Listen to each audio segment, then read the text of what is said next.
Hello all and welcome to CAT VRC 100 series. This is RC number 4. As usual, the link has been shared with you over Telegram group. It has also been sent to your registered email IDs. If you have not signed up for this course yet, please do so on our website, on our portal. The link to portal, the link to our Telegram group are all shared in the description of this video. Guys, to be able to draw maximum benefit from this course, it is recommended that you solve the passages first on your own, you write the test, and you keep your reasons. You write down your reasons while solving the test, and you keep these reasons handy while watching this video. Compare your reasons with mine. At the same time, you should also compare your paragraph summaries with mine. That way, you'll be able to learn a lot. You'll be able to compare and keep a check on your understanding. Okay, let's begin. So in the first paragraph of this passage, author introduces a painter, Rembrandt, and he tells us that there has been a recent discovery that ownership claims of Rembrandt's paintings are false. They could be false. So he did not really own as many paintings as he claimed he did. He also introduces Alper's argument. She says that our Rembrandt had a distinctive approach towards painting. He was different. Okay. In the second paragraph, the author elaborates Alper's argument.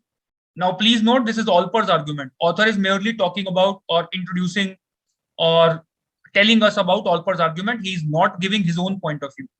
So Alper says Rembrandt was not bound by the patronage system and his interest, and he was primarily impelled by economic interests.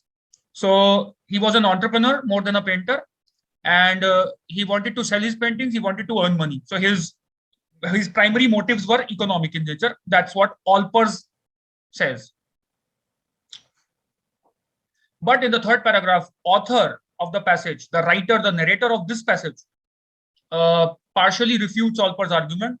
And he says Alper is only partially correct. It is true that he was an entrepreneur. It is true that Rembrandt was impelled by economic motives, but he was also a painter and a talented one.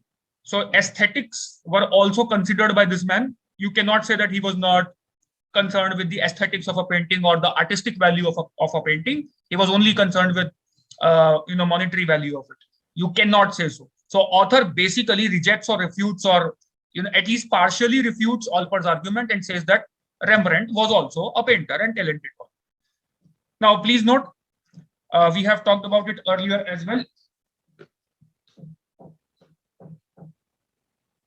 Some important pointers that we discussed in RC number 1 when I started the series. First point, author's point of view is more important. Alper's argument, what Alper says, is not important as the main idea of the passage. So main idea is that Alper is partially incorrect and Rembrandt was a painter after all. Second, the last part of the passage, the conclusion part, is always important. So in the last line, if you look at the last line, it is the conclusion part, and from here we'll have the main idea, the central idea of the passage. So let's look at the questions quickly.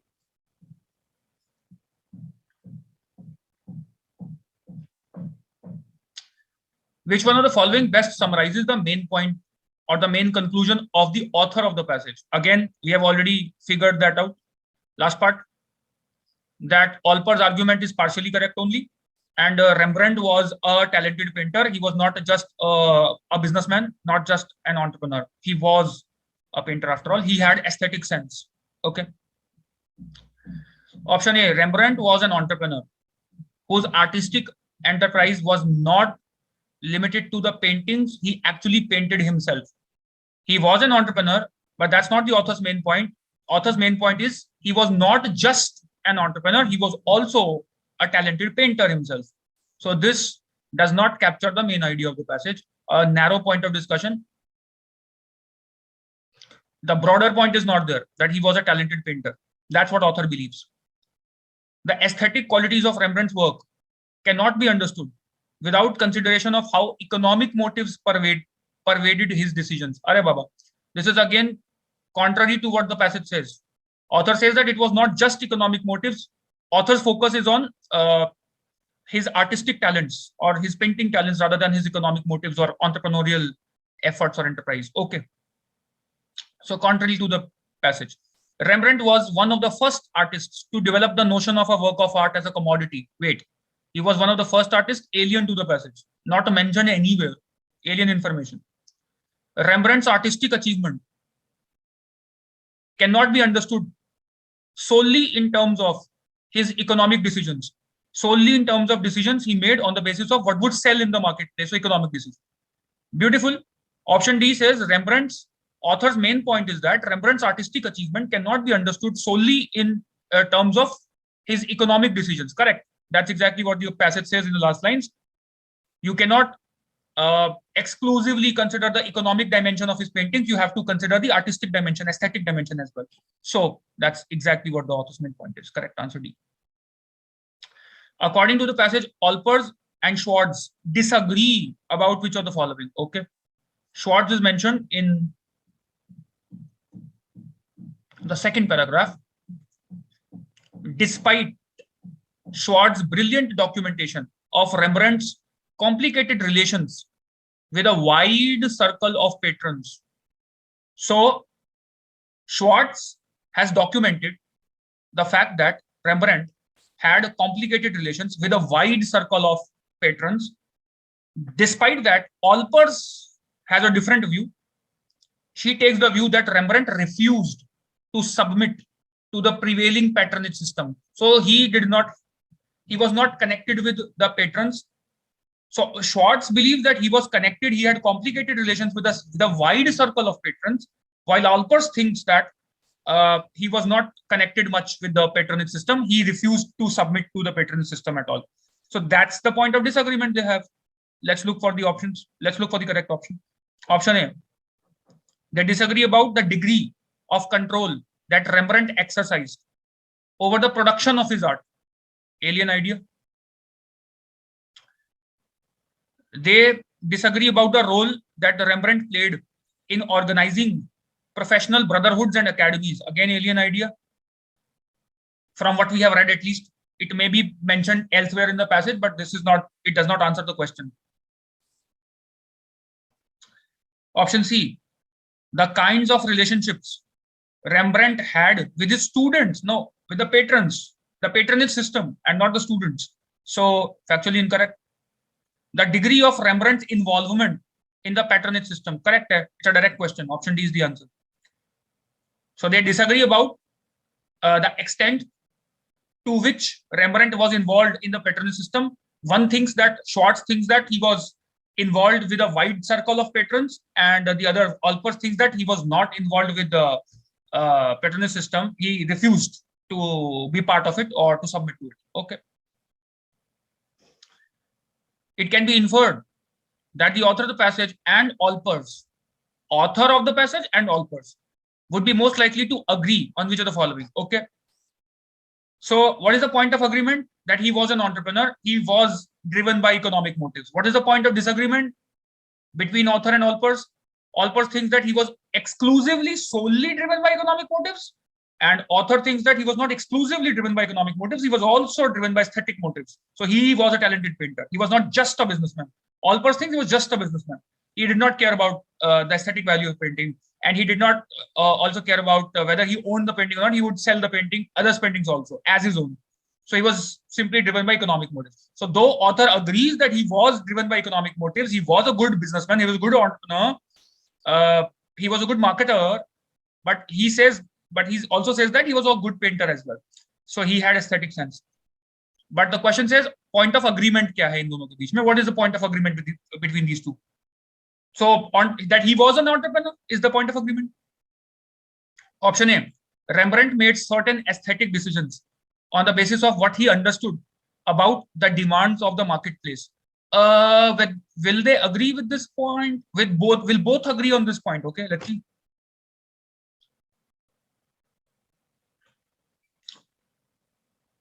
Third paragraph, first line says, although there may be some truth.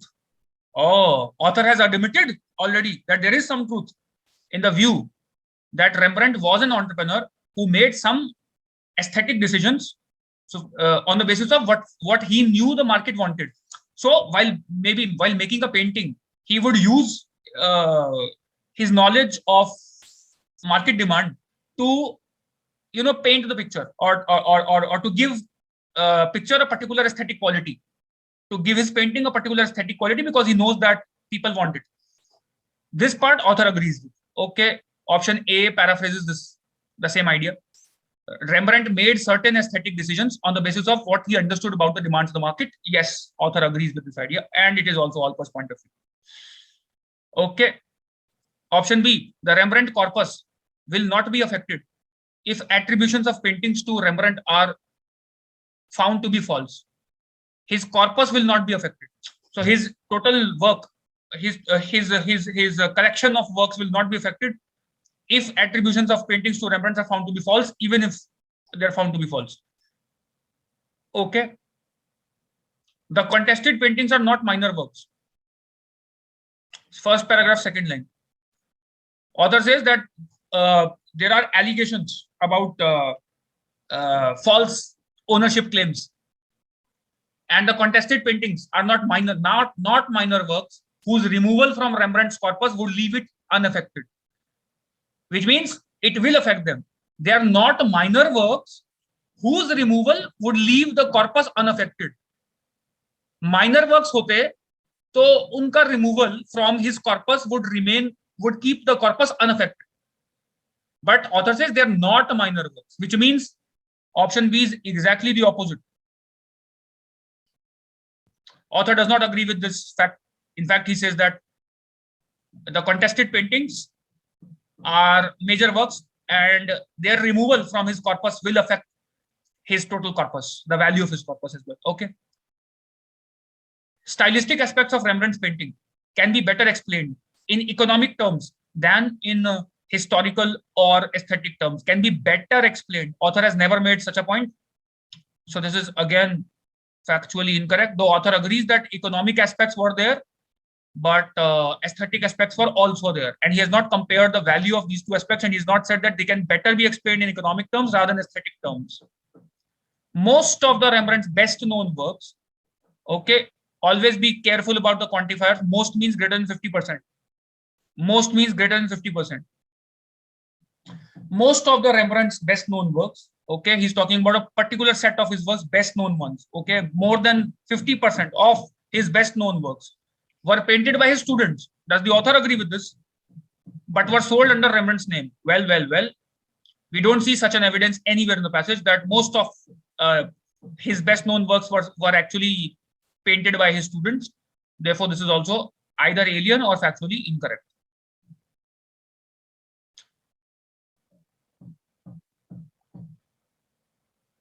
Okay.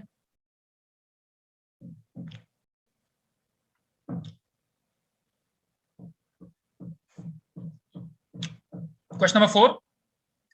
Which of the following, if true, would provide the most support for Olper's argument about Claudius Civilis? It's a specific question. Okay.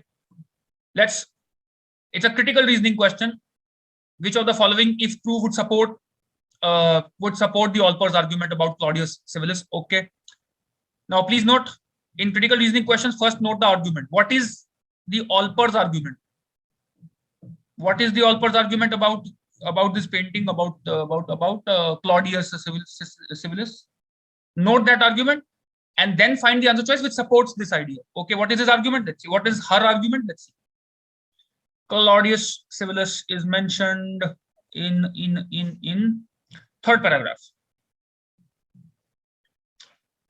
And Olpers implies that Rembrandt actually wished the Council of Amsterdam to refuse the great painting Claudius Civilis, which they had commissioned for their new town. And she argues that, Olpers argues that, he must have calculated, Rembrandt must have calculated that he would be able to get more money by retouching the painting. So by revising the painting. So he wished, according to Olper, Rembrandt deliberately wished that the painting was rejected by the town council so that he would have to retouch the painting and he would be able to earn more money. That's his argument. Okay. Now, so we have to support the Olper's argument that R wanted more money by revising this painting CC. Okay. We have to support this argument. Option A, Rembrandt was constantly revising his prints and paintings because he was never fully satisfied with, wait.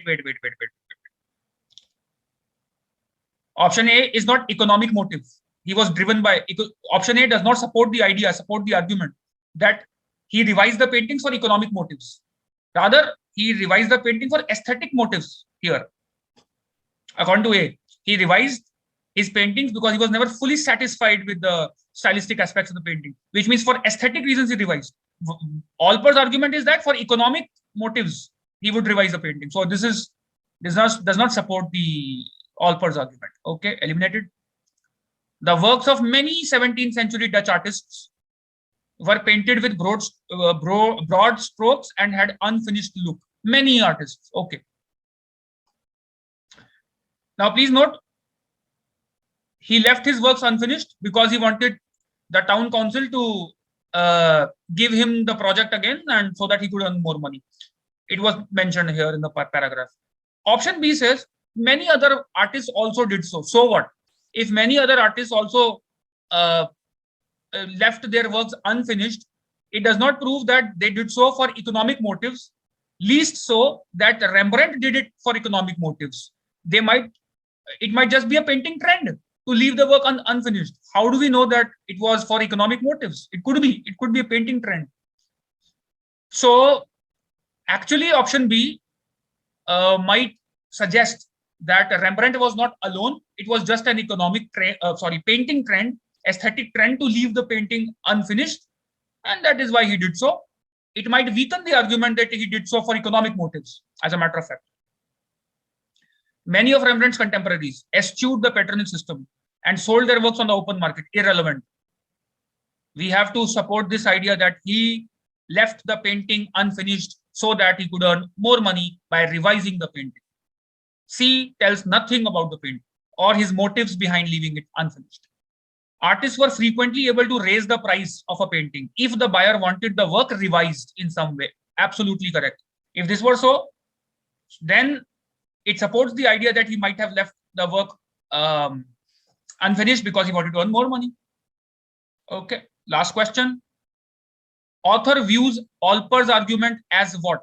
Now, please note, in the last line, author says,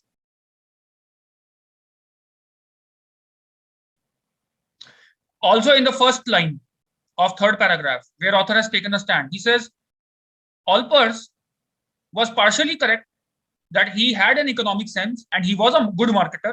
He marketed his paintings well, he sold his paintings well, he understood the demands of the market. She is wrong in saying, so about this part, she's right, but she is wrong in suggesting that that Rembrandt did not have any aesthetic motives or aesthetic sense.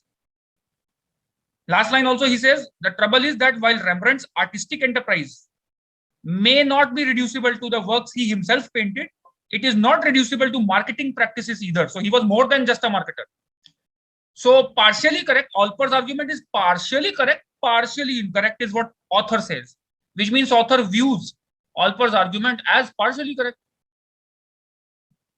for which we have the word myopic. It's only unilateral, it's only short-sighted. It is not holistic, or it does not encompass the entire truth. Therefore, correct answer is option A. Does the author find Alper's argument meticulous? Not at all, contrary. Unsubstantiated? No, it's not unsubstantiated. There is evidence. Of course, there is evidence. Alper's has presented evidence. So we cannot call it unsubstantiated. It's just that it's partially correct. So one part Alper's has completely ignored. That's why myopic. Okay. Abject argument is extreme. Abject is too bad. Author does not say that Alper's argument is too bad or pathetic. That's why not the answer. Hope you enjoyed it, guys. Please like the video, share it with your friends, spread the word. Keep learning regularly. Keep solving these RCs regularly. Cheers to learning.